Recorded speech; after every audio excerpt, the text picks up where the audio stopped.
Divya, anesthesia resident from Guru Kripa Hospital, Sikar. Now I would like to explain you all about the basic life support, CPR. कभी भी हमें किसी के लिए भी कुछ दिक्कत हो रही तो तुरंत हमें लाइफ सपोर्टिंग का है CPR. इसमें मेन स्टेप क्या होता है कि पहले हम सीन सेफ्टी देखना है, क्योंकि उनको बचाने के लिए जाके हम हमारे लाइफ को नहीं खोने का है, इसलिए पहले सीन सेफ्टी देखना है. अगर सोचो पूरा एक घर में पूरा फायर हो रहा है तो हम अंदर घुस के नहीं, पहले उस मरीज को बाहर लाके सीन सेफ्टी करके हमारा भी सेफ्टी देख के तब CPR स्टार्ट करना है. सीन सेफ्टी पहले इम्पॉर्टेंट है. नेक्स्ट हमें पेशेंट का रिस्पॉन्सिवनेस देखना है कि पेशेंट रिस्पॉन्स है या नहीं है, क्योंकि सब में जाके तुरंत CPR करना ये नहीं है. तो पहले देखने के लिए हमें उसको पूछना है. अगर आप लोगों को उनका नाम पता है, कुछ भी पता है, तो उनका नाम से एक बार शोल्डर में ऐसा टैप करके पूछना है. अगर नाम नहीं पता है तो किसी का भाई साहब अब क्या है, ठीक हो, रिस्पॉन्स देखना है. ठीक है, पहले ऐसा होता था कि पहले जाके हम कैरोटिड पल्स देखना है, अगर कैरोटिड नहीं है तो तब CPR स्टार्ट करना है. लेकिन हम तो मेडिकल स्ट्रीम में है, इसलिए हमें कैरोटिड पल्स क्या है ये सब हमें पता है, लेकिन नॉर्मल ले पर्सन को ये क्या है पता नहीं चलता. इसलिए अब ये मॉडिफिकेशन आ गया है इसमें कि हम जाके पल्स देखना, ये सब देखना, इसकी सब कुछ ज़रूरत नहीं है. जस्ट हमें पेशेंट को देखना है, रेस्पॉन्स करना है, रेस्पॉन्स दे रहे या नहीं दे रहे. अगर रिस्पॉन्स नहीं दे रहे कि पहले ये कि हाँ मैं हूँ, मैं कर लेता हूँ, कुछ भी ऐसा नहीं होता, क्योंकि एक पर्सन से हैंडल करना ये नहीं होता है. इसलिए हम पहले क्या करना है, सीन सेफ्टी, उसके बाद रिस्पॉन्सिवनेस देखना, उसके बाद कॉल फॉर हेल्प, क्योंकि हम कुछ कर रहे हैं. इसका नेक्स्ट हमें एक ही अगर CPR करने हैं तो एक पर्सन भी पूरा सब कुछ मैनेज नहीं कर सकते, इसलिए कॉल फॉर हेल्प. यहाँ तो 108 को कॉल करना है और आसपास कोई लोग है ना उसको बुलाना है, आपको किसी को आ जाओ हेल्प करने के लिए, कॉल फॉर हेल्प. उसके बाद हमें तुरंत CPR कंप्रेशन स्टार्ट करना है. नॉर्मल CPR कंप्रेशन कहाँ करना है कि जिफिस्टर्नम से ऊपर 2 सेंटीमीटर ऊपर करना है, लेकिन ऐसा पता नहीं है कि नॉर्मली निपल लेवल में करना है. ठीक है, उसके बाद भी लेफ्ट साइड हम कैसे करना है कि एक हाथ सपोर्ट में लेना है, दूसरा हाथ उसके ऊपर ऐसा पकड़ के CPR के कंप्रेशंस देना है. ठीक है, और कंप्रेशंस कभी भी शोल्डर से एल्बो से वो नहीं जाना है, शोल्डर से पूरा फोर्स शोल्डर से आना है. ठीक है, और एक मिनट में 100 to 120 कंप्रेशंस करना है. ठीक है, और उसके बाद नॉर्मली कैसे होता है कि 2 लोग होता है, एक एवे मैनेज करता है, एक कंप्रेशंस करता है. 30 कंप्रेशंस देना है और 2 ब्रेथ्स देना है. 30 कंप्रेशंस देना है और 2 ब्रेथ्स देना है. नॉर्मली A पोजीशन होता है और हैंड चेंज करना है. रिस्पॉन्सिवनेस आने के बाद नॉर्मली हम लेफ्ट लैटरल पोजीशन में रखना है पेशेंट को. अगर पेशेंट रिवाइव हो गया तो लेफ्ट लैटरल पोजीशन में रख के कुछ तब तक इमरजेंसी सर्विसेज कुछ आ गया होगा वो करना है. लेकिन अब सोचना, अब कोरोना सब कुछ होने के बाद कोई भी माउथ टू माउथ ब्रीथिंग ये सब देने के लिए रेडी नहीं है, क्योंकि हमें पता नहीं पेशेंट को कुछ है या नहीं. इसलिए अगर ब्रिक्स नहीं दिया तो भी ठीक है, वो चलता है, लेकिन CPR तो नहीं रुकने का है. 2 मिनट्स का CPR तो पक्का देने का है. अगर आसपास में कोई मेडिकल स्टाफ आ गया, कुछ एम्बुलेंस में सब कुछ हमें ज़रूरत है, शॉक देने का है, ये सब होता है. नहीं, पल्स फील करने के लिए क्या करते हैं उसके लिए आपको कैसे पता लगे? सबसे पहले देखिए, कोई भी आदमी मेरे को बैठे बैठे यहाँ चक्कर आ गए, मेरे को CPR की जरूरत है कि नहीं है ये तो पता होना चाहिए. भैया आपको क्या करना है ये तो आ गया, लेकिन आपको कब करना है ये बहुत जरूरी है. करना सब कुछ सीख लोगे आप, लेकिन कब करना है, सही वक्त जो है बहुत जरूरी है. हर काम में सही वक्त होना चाहिए. भूख लगेगी तब खाना खाना है, ऐसे ही तो नहीं है कि खाना खाया फिर खाना खा लिया. शाम का भी खा लेते हैं, सुबह का भी खा लेते हैं, एक साथ ही खा, ऐसे नहीं होता ना. तो कब करना है आपको CPR? कार्डियक अरेस्ट की सिचुएशन में करना है. और आप जब पेशेंट को चेस्ट कंप्रेशन दे रहे हो, इसका मतलब हार्ट ने काम करना बंद कर दिया. तो आपको पता होना चाहिए कि कैसे जो है ना वो किस सिचुएशन के अंदर और कब स्टार्ट करना है. कैसे पता लगता है, कैसे पल्स फील करते हैं आप, पल्स को फील करते हैं, कहाँ से फील कर सकते हैं? तो ये आपका एक पेशेंट है, एक पर्सन है जिसको कार्डियक अरेस्ट हो गया. उसकी नेक को अपोजिट साइड टर्न करना है. किधर करना है? आप इधर खड़े हैं तो अपोजिट साइड टर्न कर दीजिए. टर्न करते ही आपको नेक इस पोजीशन के अंदर आ जाएगा. नेक इस पोजीशन में आते ही नेक का जो ये मान लीजिए कि एक क्वाड्रेंगल है, ये क्या है? क्वाड्रेंगल है, ये एक आयत है ना. इसको आप डिवाइड करोगे यहाँ से, कान के पीछे से, जिसको क्या बोलते हैं, जिसको मास्टर्ड प्रोसेस बोलते हैं। मास्टर्ड प्रोसेस से आपको आना है कहाँ पे, सेंटर ऑफ द नेक आना है, नीचे की तरफ। सुप्रास्टर्नल नोच, सुप्रास्टर्नल नोच के लेटरल साइड के अंदर यहाँ पे अटैचमेंट होता है स्टर्नोक्लिडोमास्टोइड मसल का। यहाँ से मास्टर्ड प्रोसेस से आप चले और किधर आए, नेक के सेंटर के अंदर, बेस ऑफ द नेक पे आए। ये लाइन जो है ना आपके डिवाइड करती है नेक को, नेक के लेटरल साइड के क्वाड्रेंगल को दो पार्ट में। एक आगे का, जब क्वाड्रेंगल को आप डिवाइड करते हैं, वर्टिकली ओब्लिकली डिवाइड करते हैं, तो दो पार्ट में बन जाता है और दो ट्रायंगल बन जाते हैं। तो इसका एंटीरियर ट्रायंगल जो होता है वो नेक का एंटीरियर ट्रायंगल होता है, और पोस्टीरियर जो होता है इसका पोस्टीरियर ट्रायंगल होता है, और कैरोटिड आर्टरी का पल्सेशन एंटीरियर ट्रायंगल में होता है। आपको मतलब इससे ये स्टर्नोक्लिडोमास्टोइड मसल है। स्टर्नोक्लिडोमास्टोइड मसल का नाम याद नहीं रहे तभी भी तुम ये देख लेना कि दो घरों के बीच में जैसे दीवार होती है ना, ऐसे आपको ये दीवार नजर आएगी। इस दीवार के पीछे की तरफ पोस्टीरियर ट्रायंगल होता है और इस दीवार के आगे की तरफ एंटीरियर ट्रायंगल होता है, और मसल के जस्ट आगे की तरफ आपको जो है ना वो कैरोटिड पल्सेशन फील होता है। पल्स को फील करने के जो है ना वो तरीके होते हैं। क्या तरीके होते हैं बताइए, कैसे फील की जाती है? मोस्ट सेंसिटिव पार्ट आपका मोटा मोटा सा जो है ना वो क्या एनाटॉमी क्या होती है या उसके क्या साइंटिफिक लॉजिक्स हैं, ये डॉक्टर्स का मसला है, आप लोगों का नहीं है। आपको ये अपने सेंसरी रिसेप्टर्स जो होते हैं ना सबसे ज्यादा प्रोमिनेंट होते हैं, सबसे ज्यादा सेंसिटिव होते हैं पल्प ऑफ द फिंगर्स के, पल्प ऑफ द फिंगर्स। आपको टिप से जो है ना वो फील करना है, एक से दबाना है, दूसरे से थोड़ा फील करना है, तीसरे से थोड़ा फील करना है। वो क्या है वो मैडम से सीख लेना, अगर तुम्हें लेफ्ट में जाना है तो उसको सीखा जा सकता है। पर मोटा मोटा सा अपना सवाल क्या था कि किस समय हमें सीपीआर स्टार्ट करना है। सीपीआर का फुल फॉर्म तो सबको पता है, बताइए, आप बताइए, पीछे से बताइए, तो तुम बताओ मास्क मैन, बताइए।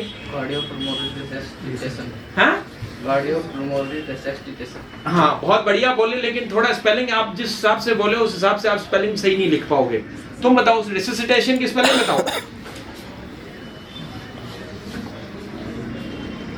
कोई बात नहीं है ना, घबराने की जरूरत नहीं है, ऐसा कुछ नहीं है। मेडिकल के अंदर एक खास बात तुम लोगों को बता देता हूँ जो तुम्हें आज तक किसी ने बताई है नहीं बताई, पता नहीं।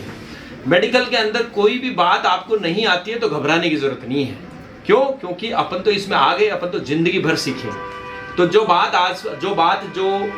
सवाल का जवाब आपको आज नहीं आता तो घबराने की जरूरत नहीं है, वो अपन कभी भी सीख सकते हैं। लेकिन अब जो बात बताता हूँ बहुत महत्वपूर्ण है, लेकिन आपको मरने से पहले हर बात सीखनी पड़ेगी।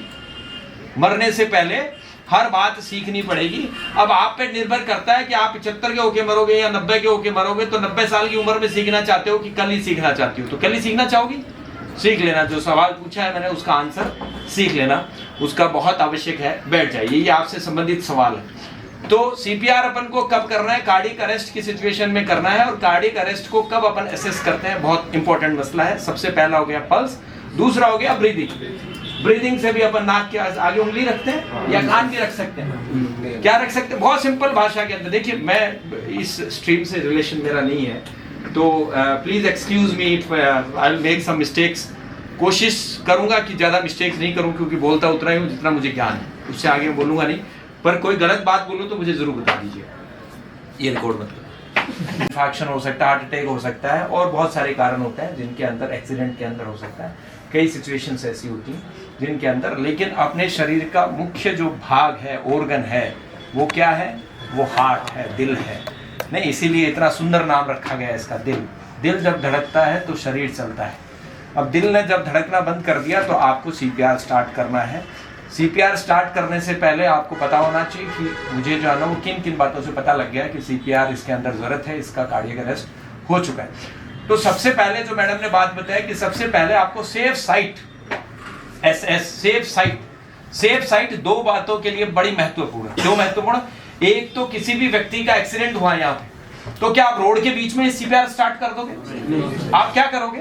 सेफ साइट कैसे मिलेगी आपको? वहां पे रोड के बीच में डिवाइडर के पास में बाइक वाला आया, डिवाइडर पे गिर गया। अब आप क्या करोगे? उसको सेफ साइट पे लेके आओगे, नहीं तो ट्रैफिक है और आपके लग जाएगी, आप कर नहीं पाओगे, आपकी हेल्प के लिए कोई बंदा नहीं आए। तो सबसे पहला पॉइंट क्या होना चाहिए इसमें? Safe site. आप रोड से साइड में लेके आ जाइए। जैसे मैडम ने बोला कि आग लग गया, आग लग गया, आग के अंदर सबसे पहले आप हेल्प नहीं चिल्लाओगे। सबसे पहले आपको क्या करना है? सबसे पहले आपको सेफ साइट को एक्सप्लोर करना है, उसको आइडेंटिफाई करना है, और उसमें अपने पेशेंट को, if it is possible for you, मान लीजिए कि कोई महिला है, नहीं वो लड़की है जिसका 58 किलो, वैसे अच्छा है तुम्हारा वजन, 58 किलो वजन है, और कोई जो है ना वो 94 किलो का आदमी आ गया, तो अकेली ये नहीं घसीट सकती, तो इसलिए उसको जो है वो दूसरे की हेल्प के लिए उस समय पुकारना पड़ेगा। लेकिन ऐसा कोई मजबूत आदमी है तो वो उसको घसीट के सबसे पहले उसको सेफ साइड पे लेके आएगा। पानी में डूब गया, निकाल के बाहर लाएगा, हाँ, फायर कैच हो गया तो बाहर लेके आएगा, है, और जो है वो रोड ट्रैफिक एक्सीडेंट हो गया, रोड के बीच में है तो साइड में लेके आएगा। और उस दौरान आपको जो है वो डिफिकल्ट सिचुएशन को मैनेज करने के लिए आपका कूल एंड काम होना बहुत जरूरी है। ये विज्ञान की किसी भी सीपीआर की ट्रेनिंग के अंदर आपको नहीं बताया जाता। जो मेडिकल के अंदर तुम कोड ब्लू कोड रेड जो है ना वो तुम सीखते हो, डिफिकल्ट सिचुएशन में आपके दिमाग का बिल्कुल ठंडा, मन का बिल्कुल शांत होना बहुत जरूरी है। उससे दो बातें आएंगी, एक तो आप निर्णय लेने की जो है ना वो तुरंत निर्णय लेने की स्थिति में पहुंच जाएंगे। आपका दिमाग जब शून्य पे होता है तो आप निर्णय जल्दी कर पाते हैं, क्योंकि आपके दिमाग में कुछ और नहीं चल रहा। इसलिए दिमाग को शून्य का मतलब ये होता है कि खाली नहीं करना, दिमाग को शून्य या शांत करने का मतलब होता है कि वो और कोई विचार उसके अंदर नहीं होने चाहिए। ठीक है, तो आपका मल्टी डायरेक्शनल चलना चाहिए दिमाग। मल्टी डायरेक्शनल में क्या होता है कि आपने तुरंत ही पेशेंट को सेफ साइड पे शिफ्ट किया, जो आपके लिए भी सुरक्षित है, जो जिसका सीपीआर जिसका अपन करने वाले हैं उसके लिए भी सुरक्षित है, और उस साइमल्टेनियसली आपको कॉल फॉर हेल्प, साइमल्टेनियसली आपको कॉल फॉर हेल्प करना है। तो सबसे पहले सेफ साइट हो गया, देन कार्डियक अरेस्ट को आइडेंटिफाई कर लिया। कार्डियक अरेस्ट को आइडेंटिफाई करने के लिए 3 मेथड्स। सबसे पहला आपका pulse, radial pulse, then carotid pulse, then breathing को फिंगर, इसके लिए फिंगर के लिए जो है ना वो क्या, इसमें ऐसे मत करना है, पल्स को तो ऐसे करना है नहीं, लेकिन फिंगर जो है ना ये ब्रीदिंग ले रहा है कि नहीं ले रहा है, इस पे हवा नहीं लगेगी आपको, सही कह रहा हूँ। इसके लिए आपको टेम्परेचर और एयर के लिए जो है ना वो नैप ऑफ द फिंगर्स ही बोलता है, back of the fingers nap, हाँ, ये जो है ना ये ऐसे इसको देखा जाता है कि ब्रीदिंग ले रहा है। देन थर्ड जो है ना वो टैप टैप टैप। भैया नाम बताइए, क्या नाम है आपका, क्या करते हैं आप, क्या हुआ जल्दी बताइए, 3-4 बार आपको। अब आपका रेडियल पल्स नहीं है, आपका कैरोटिड पल्स नहीं है, आपका ब्रीदिंग नहीं है, और पेशेंट रेस्पॉन्ड नहीं कर रहा है, नहीं, पेशेंट रेस्पॉन्ड नहीं कर रहा है। ठीक है, एक तो सीपीआर में एक चीज ध्यान रखना, हमेशा रूल्स होते हैं कि मेल को मेल करेगा, फीमेल्स को फीमेल्स करेंगे, ऐसा रूल्स होते हैं ना मेडिकल के अंदर, बिना मेल के होते हैं ना, लेकिन सीपीआर में ऐसे कोई रूल्स नहीं होते। आप मेल हो, फीमेल हो, बच्चा हो, बुजुर्ग हो, किसी भी एज का हो, आप ऐसे कोई नियम नहीं होते। पानी में कोई मेल डूब गया, महिला तैरना जानती है, उसको बचाए, उसको सीपीआर करे, महिला डूबी मेल बचाए, ऐसे कोई नियम यहाँ इमरजेंसी की सिचुएशन में लागू नहीं होता है, तो वो हेजिटेशन की आवश्यकता है। तो मोटा मोटा यहाँ तक अपन आगे, अपन ने उसको अब आइडेंटिफाइड, ये एस्टेब्लिश हो गया है कि इस पेशेंट को कार्डियक अरेस्ट हो गया है। उसके बाद में अपन को क्या करना है, उसके बाद में 2 ही इंपॉर्टेंट जो है ना वो 3 इंपॉर्टेंट जो है ना वो पॉइंट्स हो बचते हैं। यहाँ तक आते हैं अब 3 इंपॉर्टेंट पॉइंट्स बचते हैं। सबसे पहला आपको चेस्ट कंप्रेशन का मेथड क्या होना चाहिए। मेथड के अंदर एल्बो फ्लैक्स नहीं रहना चाहिए, आपका प्रेशर बिल्कुल शोल्डर से रखना चाहिए, हाथ ऊपर, किसका कौन से के ऊपर रखते हैं, मैं किस साइड के ऊपर रखा जाता है। जिफिस्टर्नम क्या होता है, जिफिस्टर्नम समझ में नहीं आए तो आप मोटा मोटा सेंटर ऑफ द चेस्ट के अंदर रख सकते हैं। सेंटर ऑफ द चेस्ट कैसे आइडेंटिफाई करोगे, जिफिस्टर्नम जहाँ पेट चेस्ट खत्म हुआ पेट चालू हुआ वो लोअर पार्ट हो गया, आपका सुप्रास्टर्नल नोच हो गया वो अपर पार्ट हो गया। ठीक है, आपका दोनों तरफ की जो है ना वो निप्पल लाइंस हो गई, वो जो है ना आपको पता लग जाएगा स्टर्नम है। सेंटर ऑफ द चेस्ट चलेगा, सेंटर ऑफ द चेस्ट के ऊपर आपको कितना कंप्रेशन लगाना है, कितनी देर के लिए लगाना है, कितना डेप्थ में लगाना है मैडम, उसका आंसर 5 to 6 सेंटीमीटर। आप 5 to 6 सेंटीमीटर जो है ना वो कैसे जज करेंगे आप, उसके लिए क्या पैरामीटर्स क्या है, कैसे होता है 5 to 6 सेंटीमीटर कितना होता है। तोड़ने और छोड़ने के बीच का जो है ना 6 सेंटीमीटर आएगा आपका वो सीपीआर। और कुछ मैडम आप बताना चाहो। फिर जो है वो सीपीआर हो गया, 30 कंप्रेशंस हो गए, 2 ब्रेथ्स हो गए। 2 ब्रेथ्स के अंदर माउथ टू माउथ मिलेगा आपको रोड के ऊपर, माउथ टू माउथ के अंदर आपको कि कम्युनिकेबल डिजीजेस हो, पल्मोनरी ट्यूबरक्लोसिस हो, पेशेंट को और कुछ हो, सॉरी पेशेंट का ओरल हाइजीन अच्छा नहीं हो, उस स्थिति के अंदर हो सकता है कि आप जो है वो नहीं करें। अब पर एक बात और बताओ, आप अपनी तरफ से किसी भी, देखिए आप, मैं बोलता जा रहा हूं आप सुनते जा रहे हो, तो आपकी तरफ से कोई शब्द मेरी तरफ आ रहे हैं क्या? आ रहे हैं क्या? नहीं आ रहे हैं। तो एक बात और बताता हूँ काम की। आपका कोई नियर डियर हो, फैमिली मेंबर हो, कोई आपके लिए बहुत प्रेशियस, मान लीजिए कि मेरे कार्डियक अरेस्ट हो, नहीं तो इतना तो प्यार जो है ना वो मेरे से तुम लोग करते होगे कि मेरे को बीमारी भी हो तो, पर वो तुम्हें नहीं लगे। क्यों लगे यार? तुम्हारे चाहे मैं तुम्हारा कितना ही नजदीक हो। तो आप एयर को फोर्सफुली बाहर की तरफ जब मारते हो तो कोई भी आपकी तरफ माइक्रो ऑर्गेनिज्म या किसी भी चीज के आने की संभावना नहीं होती। तो आप अपना जो है ना वो ब्रेथ जो है ना वो पूरा का पूरा डीप इनहेल करिए और उसको जो है ना वो नाक उसका बंद कर लीजिए, मुंह खोलिए। कैसे खोलना है बताइए मैडम आपने? कैसे खोलना है? चिन को ऐसे ही खोलना है, नोज को क्लोज करना है और आपका जो है ना वो ऐसे खोल के राइट एंगल आपको खड़ा हो। आप ऐसे खड़े होंगे तो लीक हो जाएगी। आप राइट एंगल खड़े होके आपके एंगल्स जो है ना माउथ के उनको लॉक करना है। लॉक कैसे करोगे? मतलब उनको अंदर ले लेना, ठीक है, और बाद में उसको प्रेस कर दीजिए अंदर की तरफ, फोर्सफुली जो है ना एक्सेल कर दीजिए और वापस हट जाएगी। आप उसके अंदर जो है ना मान लीजिए ज्यादा टाइम वेस्ट करेंगे तो आपको लगने की गुंजाइश है।